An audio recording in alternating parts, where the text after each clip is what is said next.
Bienvenue dans ce nouvel épisode de Chapitre Zéro, le podcast d'Ardigan, éditeur de livres audio. Aujourd'hui, nous vous proposons un voyage au fil des pages d'un roman sensible et drôle, porté par des personnages que l'on a l'impression de croiser tous les jours, avec Cynthia Kafka, que nous avons le plaisir d'accueillir. Nous allons parler du roman Au train où va la vie, un roman dans lequel une rencontre improbable dans un train devient le point de départ de confidences, de confrontations et d'instants de grâce.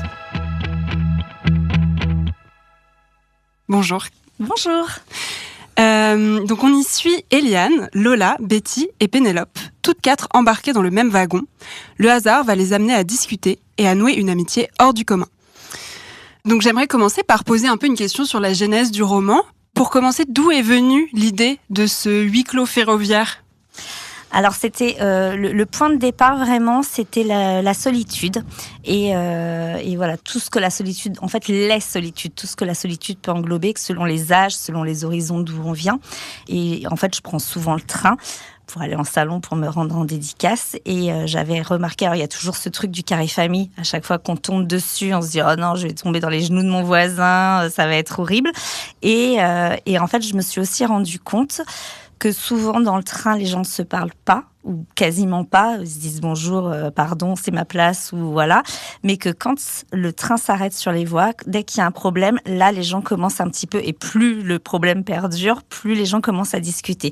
Et je me suis dit, c'est un huis clos, on peut pas s'en échapper, on peut pas sortir de ce wagon. Et voilà, c'est vraiment, je pense, un des endroits où on va se retrouver à être obligé de discuter un peu avec ses voisins.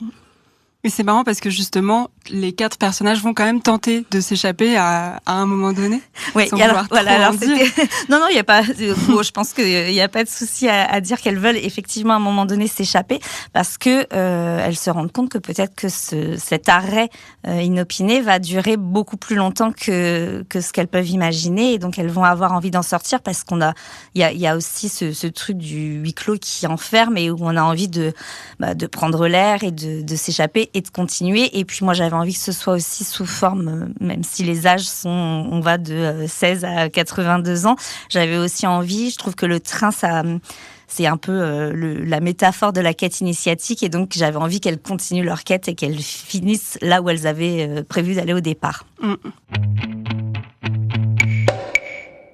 L'une des grandes forces de ce roman, ce sont ses personnages, à commencer par Eliane, vieille dame haute en couleur, Lola, très touchante, et ses deux sœurs que tout semble opposer, Betty et Pénélope.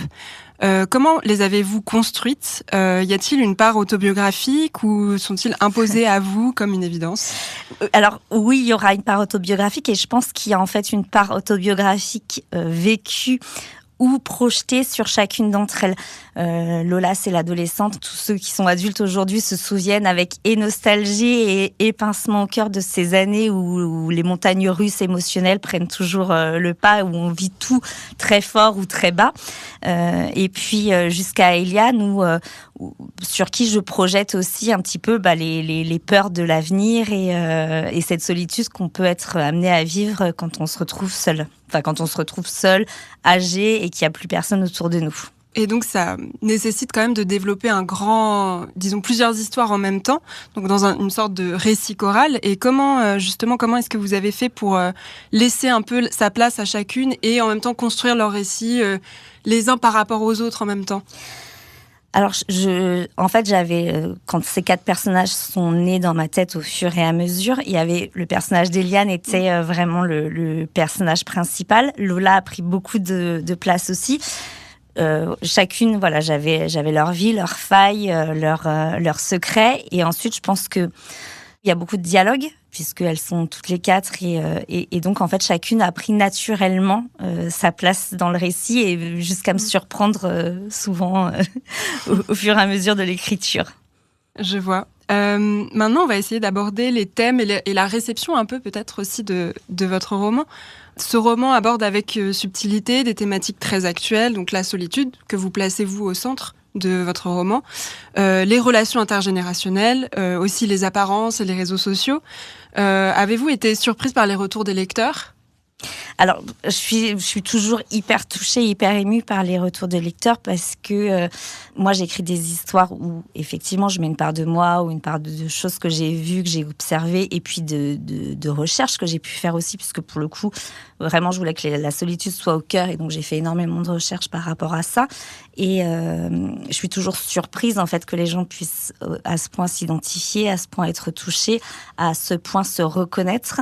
Et souvent, ce qui est rigolo, c'est que, par exemple, une quinquagénaire va plus se reconnaître dans des choses qu'elle a vécues adolescente et donc plus se reconnaître dans l'ado et que, ou se projeter sur une personne âgée ou même parfois se reconnaître vraiment dans les quatre personnages. Donc ça, c'est toujours formidable et c'est fait toujours partie de la magie entre l'écrivain et son lecteur. Ouais, c'est des thèmes universels et vous pensez que ça parle à tout le monde Je pense que c'est des thèmes universels, surtout parce que, en fait, je prends vraiment des personnages ordinaires, des personnages qu'on peut, comme vous le disiez tout à l'heure, qu'on peut croiser tous les jours. Et en fait, mon rôle, je crois, c'est vraiment de prendre des personnages justement qu'on peut croiser tous les jours et chercher les petites choses extraordinaires dans l'ordinaire.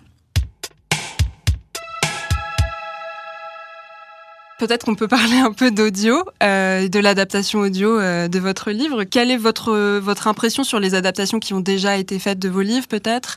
Alors, je pense qu'il y a toujours une certaine appréhension, puisque surtout quand on a écrit un roman, c'est que nous, quand on le relit, et on le relit très, très, très souvent, on a une intonation qui se fait naturellement dans notre tête. Et il y a toujours cette peur de est-ce que la personne qui lit va mettre les virgules là où j'ai envie qu'elle soit ? Est-ce qu'on va ressentir les émotions de la même façon ? Donc, il y a toujours, je trouve, quelque chose d'hyper touchant à découvrir son histoire lue par la voix de quelqu'un d'autre et à la découvrir finalement autrement que ce que nous, on avait prévu au départ, quoi. Et au niveau des castings, est-ce que vous y attendez toujours à ce qu'on choisisse, je sais pas si vous aviez des voix dans vos têtes déjà pour les personnages, peut-être aussi que souvent on s'imagine des voix en écrivant et que souvent c'est lu par une seule personne et donc ça colle peut-être pas à ce qu'on s'imagine. Alors moi j'étais instite en maternelle donc je lisais beaucoup d'albums au tout petit et je faisais des voix différentes et je sais aussi à mon tout petit niveau la difficulté que ça peut être.